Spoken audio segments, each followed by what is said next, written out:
মাছ আমাদের সকলেরই কম বেশি পছন্দ। চিংড়ি মাছ পছন্দ করে না এরকম মানুষ বাংলাদেশে আছে কিংবা অন্য কোথাও আছে এটা আমি বিশ্বাসই করি না। কারণ চিংড়ি মাছের মতো এরকম একটা রেসিপি হলে আপনার অন্য কোনো খাবার খেতেই ইচ্ছে করবে না। চিংড়ি মাছগুলো বাজার থেকে নিয়ে আসার পরে ভালো করে বেছে নিতে হবে। বেছে নেওয়ার পরে পরিষ্কার করে নিতে হবে পানি দিয়ে ধুয়ে। আপনারা অনেকেই হয়তো জানেন না, চিংড়ি মাছের মাথার মধ্যে এক ধরনের জেলি থাকে।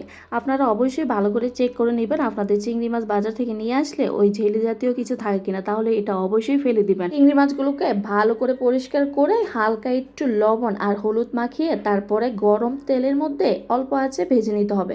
চিংড়ি মাছগুলোকে কিন্তু খুব বেশি পরিমাণে ভাজতে যাবেন না, তাহলে চিংড়ি মাছ কিন্তু শক্ত হয়ে যাবে। খুব বেশি যদি শক্ত হয়ে যায় তারপরে রান্না করতে খেতে একটুও ভালো লাগবে না। অল্প আছে অল্প করে ভেজে নিলেই হবে, তাহলে খেতে বেশি ভালো লাগে। চিংড়ি মাছগুলো যদি ভাজা শেষ হয়ে যায় তখন যে চিংড়ি মাছের তেলটা থাকবে ওই তেলের মধ্যেই আপনি চিংড়ি মাছগুলোকে ভুনা করে নেবেন, তাহলে বেশি মজা হবে। আপনি প্রথমে গরম তেলের মধ্যে পেঁয়াজ বাটা দিয়ে দিবেন। পেঁয়াজ বাটা ছাড়া আপনি পেঁয়াজ কুচিও দিতে পারেন, কিন্তু পেঁয়াজ কুচির চাইতে পেঁয়াজ বাটা দিয়ে রান্না করতে বেশি ভালো লাগে। পেঁয়াজের কাঁচা গন্ধটা চলে গেলে দিয়ে দিব অল্প কিছু পরিমাণে কাঁচামরিচ। কাঁচামরিচ দেওয়ার পরে আমরা দিব হলুদের গুঁড়া, মরিচের গুঁড়া, ধনিয়ার গুঁড়া এবং লবণ। পরিমাণ মতোই সব কিছু দিব। যদিও আমরা কাঁচামরিচ দিয়েছি তাই মরিচের গুঁড়াটা খুবই অল্প পরিমাণে দিব। একেবারে আমরা বাসায় নর্মালি যেই সব তরকারি রান্না করি, যেই সব মশলা দিয়ে এক্সট্রা কোনো কিছুই লাগবে না। খুবই মজা হবে ইনশাল্লাহ, আপনারা একদিন রান্না করে দেখবেন। কারণ আমি বাসায় থাকা মশলা দিয়ে রান্না করে দেখেছি, অসাধারণ হয়েছিল। আর পোলাওর সাথে খেতে তো অস্থির পুরাই। আপনারা রান্না না করলে বুঝতেই পারবেন না। রান্নার মাঝখানে কলা কোথা থেকে আসলো হয়তো অনেকেই ভাবতেছেন যারা ভিডিওটি দেখতেছেন। আসলে রান্না করতেছিলাম, মশলা কষাচ্ছি, সেই অবস্থায় আমাদের গাছেই কলাটা ছিল। কলাটা খুবই ছোট কিন্তু পেকে গেছে, তাই নিয়ে আসছে, তো তাই আপনাদের মাঝে কলাটা শেয়ার করা। আপনাদের মধ্যে আমাদের গাছের কলা শেয়ার করতে করতে আমার চিংড়ি মাছ ভুনার যে মশলাটা ছিল সেটা কষিয়ে নিয়ে শেষ।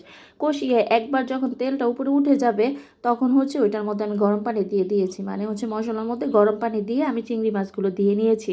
চিংড়ি মাছগুলো দিয়ে নাড়াচাড়া করে ভালো করে মিশিয়ে আমি ঢাকনা দিয়ে ঢেকে দিব।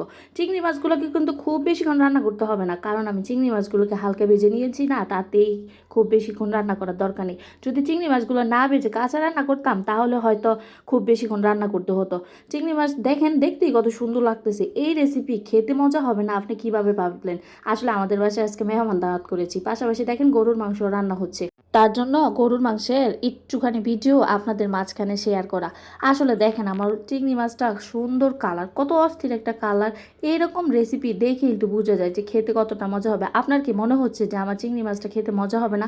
আমি কিন্তু বাসায় একেবারে যা যা নিত্যদিনের রান্নাতে ব্যবহার করি সেই সব মশলা দিয়ে রান্না করেছি, এক্সট্রা কোনো মশলাই দিইনি। আমার চিংড়ি মাছের রান্না শেষ, আমার গরুর মাংস রান্না শেষ, এখন শুধু খাবার খাওয়া হবে।